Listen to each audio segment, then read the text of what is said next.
जय हिंद। स्वागत है आपका बीए सेमेस्टर वाला में। आज के इस क्लास में हम लोग कवर करेंगे BA first year first semester geography यानी भूगोल। भूगोल में आपके पेपर का नाम है फिजिकल जियोग्राफी यानी भौतिक भूगोल। ठीक है, क्या नाम है? भौतिक भूगोल। ठीक है, भौतिक भूगोल। आप लोगों का न्यू बैच स्टार्ट हो गया है एग्जाम 2024-25 के लिए। यह जो मॉडल पेपर है 2025, 2026, 2027 के लिए भी मोस्ट इम्पोर्टेंट होगी दोस्तों। ठीक है, चले आगे बढ़ते हैं। आगे देखते हैं आपका क्या है। ये आपके एडमिट कार्ड पर लिखा होगा जब आपको प्रवेश पत्र मिलेगा कॉलेज से। ठीक है, तो आपके प्रवेश पत्र पर एडमिट कार्ड पर ये लिखा रहता है आपके पेपर का नाम। ठीक है, ये मॉडल पेपर है 2024, 25, 26, 27, 28 के लिए और क्लास 2 है। इसके पहले एक क्लास मैंने कराया है लिखित मॉडल पेपर का। ठीक है, लिखित क्वेश्चन पेपर मैंने क्वेश्चन पेपर सॉल्व कराया है और उसका उत्तर भी बताया है। तो डिस्क्रिप्शन बॉक्स में प्लेलिस्ट का लिंक है, तो जा करके आप लोग ठीक है उस क्लास को भी अटेंड कर लीजिएगा जिनका भी एग्ज़ाम लिखित होने वाला है। ठीक है, और जिनका ऑब्जेक्टिव है वो भी इस क्लास को अटेंड कर सकते हैं और जिनका सब्जेक्टिव यानी लिखित एग्जाम होगा वो भी इस क्लास को अटेंड कर सकते हैं। ठीक है साथियों, आज की इस क्लास में top 60 most important MCQ question answer रहने वाले हैं, वो भी की पॉइंट्स के साथ आपको मिलेंगे। यहाँ पर जो कॉलेज आपको दिए गए हैं, यदि आप इस कॉलेज में पढ़ रहे हैं या इस कॉलेज से संबंधित कॉलेज में पढ़ रहे हैं तो या फिर आप भारत के किसी भी यूनिवर्सिटी से हो, यदि आपका फिजिकल जियोग्राफी है BA first year first semester में, तो आप इस क्लास को अटेंड कर सकते हैं। इस बार दीनदयाल उपाध्याय, सिद्धार्थ यूनिवर्सिटी, ये दोनों आपके लिखित एग्जाम कराने वाले हैं। ठीक है, बाकी महात्मा गांधी काशी विद्यापीठ ये देखिए अभी कैसे एग्जाम कराते हैं, लिखित होता है या फिर ऑब्जेक्टिव। हालांकि ऑब्जेक्टिव होता है ज़्यादातर महात्मा गांधी का। CSJMU हो सकता है ये भी आपका इस बार लिखित एग्जाम कराएं। ठीक है, अभी देखिए कोई नोटिफिकेशन तो आया नहीं है। चले आगे बढ़ते हैं, स्टार्ट करते हैं साथियों। इसमें देखते हैं पहला प्रश्न आपका क्या पूछा गया है। मध्य अटलांटिक कटक की आकृति किस तरह है? तो मध्य अटलांटिक जो कटक की आकृति है यह एस आकार की है। ठीक है, एस आकार की। जो मध्य अटलांटिक कटक की आकृति है एस आकार की है। ठीक है, ये ऑप्शन आपका राइट है। चलिए दूसरा प्रश्न आपका इसमें पूछा गया है, निम्नलिखित गर्म जलधाराओं में कौन सी जलधारा प्रशांत महासागर की गर्म जलधारा है? तो क्यूरोसियो। ठीक है, क्यूरोसियो जो जलधारा है ये प्रशांत महासागर की गर्म जलधारा है। ठीक है, ये ऑप्शन आपका करेक्ट है। और आपसे रिक्वेस्ट है कि आप इस क्वेश्चन पेपर को, जो ये मॉडल पेपर है, इसे व्हाट्सएप पर जरूर सेंड कर देंगे। आपके दोस्त जरूर जुड़े होंगे आपके व्हाट्सएप पर आपके साथ, तो उनको जरूर सेंड कर दीजिएगा ताकि एग्जाम से पहले वो भी अपना प्रिपरेशन कर सके। ये प्रीवियस ईयर में पूछे गए सारे क्वेश्चन हैं। ठीक है, ध्यान रखेंगे। चलिए तीसरा प्रश्न आपका, दिन में 2 बार लयबद्ध रूप से महासागर जल का उठना और गिरना कहलाता है। तो ज्वार भाटा कहलाता है। ठीक है, जब लहरें उठती हैं, उठ करके आगे की ओर बढ़ती हैं तो उसे ज्वार कहते हैं। ठीक है, और जब यही लहरें गिर करके पीछे की ओर जाती हैं तो इसे भाटा कहते हैं। ठीक है, चलिए ध्यान रखेंगे दोस्तों, इसमें से बहुत सारे क्वेश्चंस हर साल रिपीट होते हैं। ठीक है, ध्यान रखेंगे। महासागरीय जल की लवणता का स्तर क्या है? 25 इकाई प्रति हज़ार है, 15 इकाई प्रति हज़ार है, 45 इकाई प्रति हज़ार है या 35 इकाई प्रति हज़ार है? बहुत ही इंपॉर्टेंट क्वेश्चन है, हर साल पूछा जाता है। तो महासागरीय जल की जो लवणता का स्तर है 35 इकाई प्रति हज़ार है। डी ऑप्शन आपका राइट है। चलें प्रश्न नंबर 5 आपका इसमें पूछा गया है, प्रवाल भित्ति का विस्तार कहाँ पाया जाता है? प्रवाल भित्ति का जो विस्तार है वह उष्ण कटिबंध में पाया जाता है। बी ऑप्शन आपका करेक्ट है। चलिए आगे बढ़ते हैं, प्रश्न नंबर 6 आपका देखते हैं क्या पूछा गया है। निम्नलिखित में से कौन जैवमंडल का अंग है? बताइए, स्थल मंडल, जल मंडल, वायुमंडल, ये तीनों मंडल जैवमंडल के अंग हैं। तो डी ऑप्शन आपका करेक्ट है। प्रश्न नंबर 7 आपका क्या पूछा गया है, बहुत ध्यानपूर्वक देखेंगे। किस विद्वान ने विश्व को जीव भौगोलिक प्रदेशों में विभाजित किया? तो जीव भौगोलिक प्रदेशों में किसने विभाजित किया है? अल्फ्रेड वेलास ने। ठीक है, ये ऑप्शन आपका करेक्ट है। अल्फ्रेड जो वेलास हैं, ठीक है, ये विश्व को जीव भौगोलिक प्रदेशों में विभाजित किए हैं। ये ऑप्शन आपका करेक्ट है। प्रश्न नंबर 8 आपका क्या पूछा गया है, स्लेक्टाइट एवं स्लेग्माइट किस प्रदेश में पाए जाते हैं? तो ये दोनों चूना पत्थर युक्त प्रदेश में पाए जाते हैं। जिस प्रदेश में चूना युक्त पत्थर पाए जाएंगे वहाँ पर ये दोनों पत्थर पाए जाते हैं। ठीक है, स्लेक्टाइट और स्लेग्माइट, ठीक है, डी ऑप्शन आपका करेक्ट है। प्रश्न नंबर 9 पूछा गया है, भुज का भूकंप कब आया था? जो भुज का भूकंप आया था 26 जनवरी 2001 को आया था। बी ऑप्शन आपका करेक्ट है। प्रश्न नंबर 10 आपका पूछा गया है, भूकंप परिणाम है। तो जो भूकंप है यह अंतर्जात शक्तियों का परिणाम है। बी ऑप्शन आपका करेक्ट है। यह भी प्रश्न हर साल पूछा जाता है। प्रश्न नंबर 11 आपका पूछा गया है, बरमूडा ट्रायंगल फैला हुआ है। तो जो आप लोगों ने इसके बहुत सारे वीडियोस भी देखे होंगे। तो बरमूडा जो ट्रायंगल है साथियों, यह उत्तरी अटलांटिक महासागर में फैला हुआ है। डी ऑप्शन आपका करेक्ट है। ये आपके कॉम्पिटिटिव एग्जाम में भी प्रश्न पूछे जाते हैं। ठीक है, जियोग्राफी आपका कॉम्पिटिटिव एग्जाम में आते हैं तो ये सारे प्रश्न पूछे जाते हैं। ठीक है, 12 नंबर प्रश्न है, एक तारे का रंग संकेत है उसके तापक्रम का, ज्योति का, सूर्य से दूरी का या फिर पृथ्वी से दूरी का। तो जब तारा, जो हम लोग तारा देखते हैं टिमटिमाता है ना आकाश में, तो उसका रंग जो होता है वो क्या संकेत करता है? तो वह तापक्रम संकेत करता है। ठीक है, तापक्रम। ये ऑप्शन आपका करेक्ट है। प्रश्न नंबर 13 आपका पूछा गया है, टार्नेडो की उत्पत्ति होती है में, यानी जो टार्नेडो है इसकी उत्पत्ति बंगाल की खाड़ी में होती है, मैक्सिको की खाड़ी में, भारत की खाड़ी में या चीन सागर में? बताइए। तो जो टार्नेडो की उत्पत्ति है या बंगाल की खाड़ी में होती है। ये ऑप्शन आपका राइट है। चलिए, प्रश्न नंबर 14 आपका पूछा गया साथियों, उच्चावच पर्वत किस श्रेणी के अंतर्गत आता है? तो जो उच्चावच पर्वत होते हैं यह द्वितीय श्रेणी के अंतर्गत आते हैं। बी ऑप्शन आपका राइट है। प्रश्न नंबर 15 आपका पूछा गया है, प्रश्न नंबर 15 साथियों, निम्न में से किस सागर की तट रेखा नहीं है? बहुत ही शानदार प्रश्न है, बताइए। सफ़ेद सागर, पीला सागर, लाल सागर या फिर सारगासो सागर? किस सागर की एकदम तटे नहीं है भैया?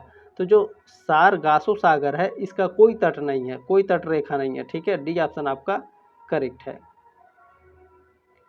प्रश्न नंबर 16 आपका पूछा गया है, ज्वालामुखी द्वारा निम्न में से कौन सी भू आकृतियाँ निर्मित होती हैं? जो ज्वालामुखी होती हैं, जब ज्वालामुखी विस्फोट होता है तो इनसे कौन सी भू आकृतियाँ निर्मित होती हैं? तो जब ज्वालामुखी फूटता है तो उससे जो भू आकृति, जो उसका लावा निकलता है, ठीक है, लावा ज़मीन पर फैल जाता है, तो उससे कौन सी भू आकृतियाँ, अच्छा, लावा जब ठंडा हो जाता है तो वो कठोर हो जाता है, तो वो भू आकृति का रूप ले लेता है। तो वही पूछ रहा है, जो ज्वालामुखी होते हैं इनका जो मैग्मा होता है जब ठंडा होता है तो ये किस भू आकृति का रूप ले लेती हैं?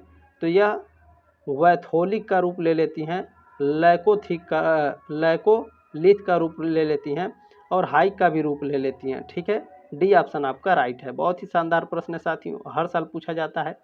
चलिए, अगला प्रश्न है आपका, भू आकृति बरखान का निर्माण कारक कौन है? बरखान क्या होता है इसको मैंने समझाया है, जा करके आप लोग ज़रूर देख लीजिएगा, जो लिखित क्वेश्चन पेपर मैंने कराया है। अच्छा, आप लोग नदी के किनारे देखे होंगे या फिर राजस्थान में देखे होंगे, जो रेत उड़ करके एक जगह इस तरह से टीले बन जाते हैं। ठीक है, इस तरह से टीले बन जाते हैं, ये इस तरह से। ठीक है, और यहाँ पर एकदम ये जगह खाली होता है और ये एकदम पहाड़ जैसा हो जाता है, तो इसी को बरखान बोलते हैं। ठीक है, तो ये पवन के कारण होती हैं। ठीक है, यानी जब हवा चलती है तो बालू जितना होता है उड़कर एक जगह इकट्ठा होकर पहाड़ बन जाता है और बाकी जगह खाली हो जाता है, तो ये पहाड़ को बरखान बोला जाता है। ठीक है, चले, हालांकि ये पहाड़ नहीं होता है, टीला, एक तरह से टीला के रूप में होता है। ठीक है, चले, प्रश्न नंबर 18 आपका पूछा गया है, समप्राय मैदान शब्द सर्वप्रथम किसके द्वारा प्रयुक्त किया गया था? तो समप्राय मैदान सर्वप्रथम WM डेविस के द्वारा प्रयुक्त किया गया था। बी ऑप्शन आपका करेक्ट है। प्रश्न नंबर 19 आपका पूछा गया, बहुत ही शानदार प्रश्न है, महान अवरोधक प्रवाल भित्ति ऑस्ट्रेलिया के किस दिशा में स्थित है? तो जो प्रवाल भित्ति है यह ऑस्ट्रेलिया के पूर्व दिशा में स्थित है। ठीक है, ये ऑप्शन आपका करेक्ट है।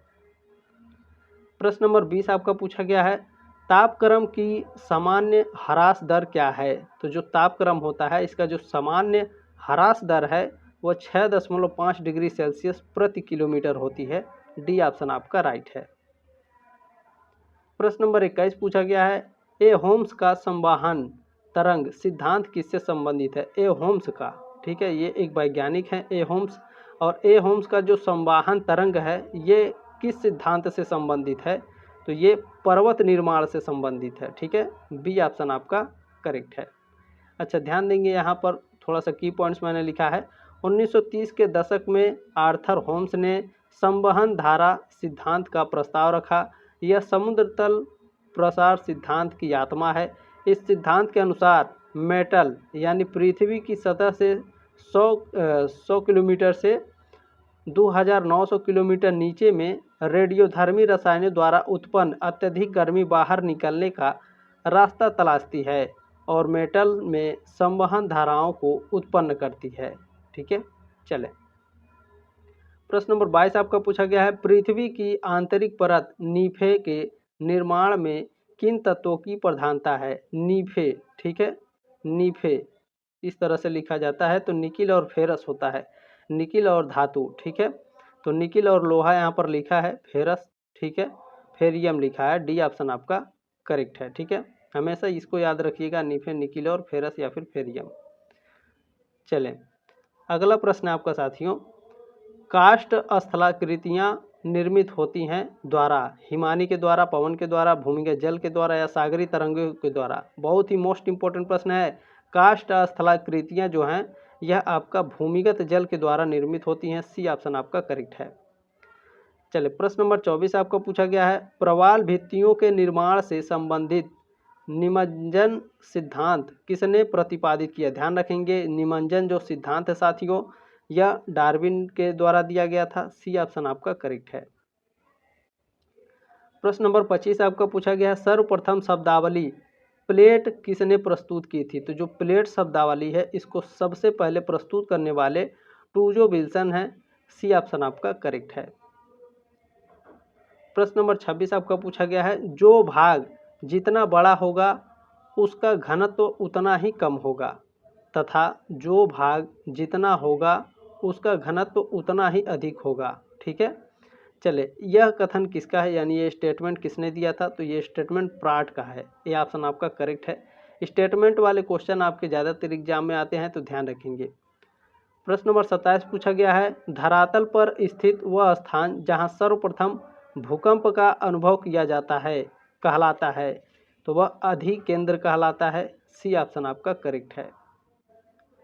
प्रश्न नंबर 28 आपका पूछा गया है, अग्निवृत्त किसे कहा जाता है? तो जो अग्निवृत्त है परिप्रशांत, ठीक है, परिप्रशांत महासागरीय पेटी को अग्निवृत्त कहा जाता है। डी ऑप्शन आपका करेक्ट है। प्रश्न नंबर 29 आपका पूछा गया है, वायुमंडल में ऑक्सीजन कुल गैसेज की कितनी प्रतिशत मात्रा में पाई जाती है? तो कुल 21% में पाई जाती है। ये ऑप्शन आपका करेक्ट है। प्रश्न नंबर 30 आपका पूछा गया है, विषुवत रेखीय प्रदेश में किस प्रकार की वर्षा होती है? विषुवत रेखीय प्रदेश में संवाहनिक वर्षा होती है। डी ऑप्शन आपका करेक्ट है। वेरी वेरी मोस्ट इंपॉर्टेंट प्रश्न है, हर साल पूछा जाता है। चलिए अगला प्रश्न आपका इसमें पूछा गया है,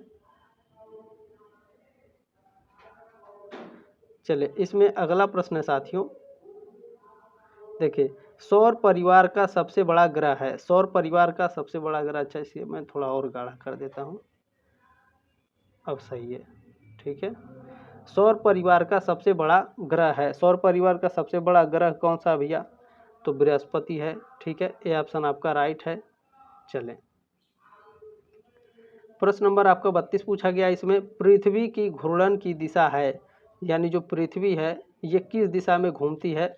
तो पृथ्वी हमेशा पश्चिम से पूरब की दिशा में घूमती है। ये ऑप्शन आपका करेक्ट है। चलें प्रश्न नंबर 33 आपका पूछा गया है, संगमरमर उदाहरण है, तो संगमरमर कायांतरित चट्टानों के उदाहरण हैं। ये ऑप्शन आपका करेक्ट है। प्रश्न नंबर 34 आपका इसमें पूछा गया भैया, भूकंप संबंधी जानकारी प्रदान करता है, भूकंप संबंधी जो जानकारी है वह सिस्मोग्राफ प्रदान करता है। बी ऑप्शन आपका करेक्ट है। ये आपके कॉम्पिटिटिव एग्जाम में भी पूछे जाते हैं। प्रश्न नंबर 35 आपका पूछा गया है, अश्व अक्षांश किसके मध्य स्थित है? अश्व अक्षांश जो है 30 से 35 डिग्री के मध्य में स्थित है। सी ऑप्शन आपका करेक्ट है। प्रश्न नंबर 36 है, शीतोष्ण कटिबंधीय चक्रवात इन अक्षांशों के बीच मिलते हैं, तो यह 30 से 60 डिग्री के बीच में मिलते हैं। सी ऑप्शन आपका राइट है।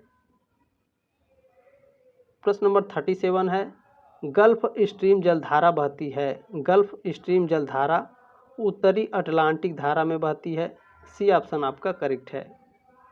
अच्छा, गल्फ स्ट्रीम धारा के बारे में थोड़ा सा जान लीजिए। गल्फ स्ट्रीम एक शक्तिशाली समुद्री धारा है जो मैक्सिको की खाड़ी से गर्म पानी को अटलांटिक महासागर में लाती है।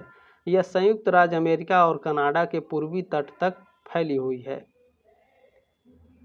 प्रश्न नंबर आपका 38 पूछा गया है, वायु की गति को मापने का यंत्र है। यानी वायु की जो गति है वो किससे मापी जाती है? आप सभी लोग जानते हैं, एनीमोमीटर से। ठीक है, ये ऑप्शन आपका करेक्ट है। प्रश्न नंबर 39 पूछा गया है, नदी की युगावस्था में बनने वाली स्थलाकृति है। यह गार्ज है। ये ऑप्शन आपका करेक्ट है। प्रश्न नंबर 40 आपका पूछा गया है, ज्वार भाटा का कारण है। यानी ज्वार भाटा किसके कारण आता है? तो यह सूर्य और चंद्रमा के आकर्षण के कारण होता है या फिर गुरुत्वाकर्षण लिखा रहता है, तो ध्यान रखेंगे। ठीक है, चलिए, ये ऑप्शन आपका करेक्ट है। प्रश्न नंबर आपका 41 इसमें पूछा गया है, विश्व में सर्वाधिक खारा समुद्र है। सबसे खारा समुद्र विश्व में मृत सागर है। बी ऑप्शन आपका राइट है। चलिए, थोड़ा सा मृत सागर के बारे में जान लेते हैं साथियों, इम्पोर्टेंट पॉइंट है। मृत सागर, जिसे नमकीन सागर भी कहा जाता है, एक नमकीन झील है जो पूर्व में जॉर्डन और पश्चिम में इजराइल की सीमा पर स्थित है। प्रश्न नंबर 42 आपका पूछा गया है, ऊंचाई में वृद्धि के साथ तापमान में वृद्धि को क्या कहते हैं? ऊंचाई में वृद्धि के साथ तापमान में वृद्धि को ताप व्युत्क्रम कहते हैं। सी ऑप्शन आपका राइट है। प्रश्न नंबर 43 आपका पूछा गया है, महाद्वीपीय निगमन, ठीक है, महाद्वीपीय निगमन तट की औसत गहराई क्या है? 200 कदम है। सी ऑप्शन आपका राइट है। प्रश्न नंबर 44 है, रिफ्ट घाटी किसका परिणाम है? तो जो रिफ्ट घाटी है यह भ्रंशन का परिणाम होता है। बी ऑप्शन आपका राइट है। प्रश्न नंबर 45 आपका पूछा गया है, वायु में उपस्थित वास्तविक नमी की मात्रा है। निरपेक्ष आर्द्रता, उषांक बिंदु, सापेक्ष आर्द्रता, बताइए आप सभी लोग। बिल्कुल, वायु में उपस्थित जो वास्तविक नमी की मात्रा है निरपेक्ष आर्द्रता है। ए ऑप्शन आपका करेक्ट है। चलिए, प्रश्न नंबर 46 देखेंगे आपको क्या पूछा गया है, निम्न में से कौन सी परिकल्पना होयल लिटिलटन द्वारा प्रतिपादित की गई है? बहुत ही मोस्ट इम्पोर्टेंट प्रश्न है ये। तो नोवा परिकल्पना जो है होयल लिटिलटन के द्वारा प्रतिपादित की गई है। ये ऑप्शन आपका राइट है। प्रश्न नंबर 47 पूछा गया है, उष्णकटिबंधीय चक्रवात की उत्पत्ति होती है। उष्णकटिबंधीय चक्रवात की उत्पत्ति भूमध्य रेखीय पेटी के द्वारा होती है। बी ऑप्शन आपका राइट है। प्रश्न नंबर आपका 48 पूछा गया है, निम्न में से किसकी माप इकाई केवल प्रतिशत है? तो जो आपका अपेक्षित आर्द्रता है इसकी माप इकाई केवल प्रतिशत है। डी ऑप्शन आपका राइट है। प्रश्न नंबर 49 पूछा गया है, काल्डेरा स्थलाकृति किससे निर्मित है? तो काल्डेरा जो स्थलाकृति है साथियों यह ज्वालामुखी से निर्मित होता है। ए ऑप्शन आपका राइट है। अच्छा, ध्यान रखेंगे यहाँ पर कुछ लिखा गया है, काल्डेरा एक गड्ढा होता है जो ज्वालामुखी के विस्फोट में उसके मैग्मा कक्ष में अधिकांश सामग्री के बाहर निकलने के बाद बनता है। चले, प्रश्न नंबर 50 है, लेब्राडोर की ठंडी धारा बहती है। तो उत्तरी अमेरिका का पूर्वी तट। सी ऑप्शन आपका करेक्ट है। ठीक है, लेब्राडोर की ठंडी धारा बहती कहाँ? उत्तरी अमेरिका का पूर्वी तट पर। ठीक है, चलें। प्रश्न नंबर आपका 51 पूछा गया है, जीन्स एवं जेफरे ने पृथ्वी की उत्पत्ति से संबंधित किसकी परिकल्पना प्रतिपादित की है? तो यह ज्वारीय परिकल्पना प्रतिपादित की है। डी ऑप्शन आपका राइट है। प्रश्न नंबर आपका 52 पूछा गया है, पृथ्वी का औसत घनत्व क्या है? पृथ्वी का औसत घनत्व है 5.5 घन सेंटीमीटर क्यूब। चले, प्रश्न नंबर 53 आपका पूछा गया है, निम्नलिखित में पृथ्वी के इतिहास का सर्वाधिक पुराना युग कौन सा है? तो आर्कियन युग पृथ्वी की सबसे सर्वाधिक पुराना युग है इन चारों में से। ठीक है, डी ऑप्शन आपका राइट है। प्रश्न नंबर आपका 54 पूछा गया, पृथ्वी की उत्पत्ति के बिग बैंग सिद्धांत के प्रतिपादक कौन थे? तो इसके प्रतिपादक हैं जॉर्ज लुमेंटर। ठीक है, कभी कभी जॉर्ज लेमेत्रे लिख करके देता है, इस तरह से लेमेत्रे इस तरह से लिख करके देता है, ध्यान रखेंगे। ए ऑप्शन आपका राइट है। प्रश्न नंबर आपका 55 पूछा गया, किस ग्रह के उपग्रहों की संख्या सर्वाधिक है? तो साथियों जो शनि जी हैं ठीक है, शनि ग्रह, इनके उपग्रहों की संख्या अधिक है। ये ऑप्शन आपका करेक्ट है। प्रश्न नंबर आपका 56 है, महाद्वीपीय प्रवाह सिद्धांत किसने बनाया? तो महाद्वीपीय प्रवाह का जो सिद्धांत है यह एल्फ्रेड वेगनर ने बनाया है। बी ऑप्शन आपका राइट है। अच्छा, कब बनाया था? महाद्वीपीय प्रवाह सिद्धांत को अल्फ्रेड वेगनर ने कब बनाया था? ध्यान रखेंगे यह सिद्धांत कई वर्षों से प्रचलित है और इसे सबसे पहले 1915 में अल्फ्रेड वेगनर ने प्रस्तावित किया गया था। ठीक है, वेगनर ने प्रस्तावित किया था। प्रश्न नंबर 57 है, सागर नीतल प्रसरण प्रक्रिया संबंधित है? किससे संबंधित है भैया? प्लेट विवर्तन की प्रक्रिया से संबंधित है। ए ऑप्शन आपका राइट है। अगला प्रश्न आपका पूछा गया है, निम्नलिखित में से किस ज्वालामुखी को भूमध्य सागर का प्रकाश स्तंभ कहा जाता है? तो स्ट्राम्बोली को, ठीक है, स्ट्राम्बोली ज्वालामुखी को भूमध्य सागर का प्रकाश स्तंभ कहा जाता है। ए ऑप्शन आपका राइट है। प्रश्न नंबर 59 पूछा गया है, पृथ्वी की सबसे प्राचीन सेल कौन सी है? पृथ्वी की सबसे प्राचीन सेल आग्नेय सेल है। ए ऑप्शन आपका राइट है। अच्छा, ध्यान रखेंगे यहाँ पर आग्नेय शैलें पृथ्वी की आंतरिक क्रियाओं से उत्पन्न होती हैं, जैसे कि ज्वालामुखी विस्फोट से निकलने वाले लावा के ठंडा होने पर। इन्हें प्राथमिक शैल भी कहा जाता है क्योंकि वे सबसे पहले उत्पन्न होती हैं।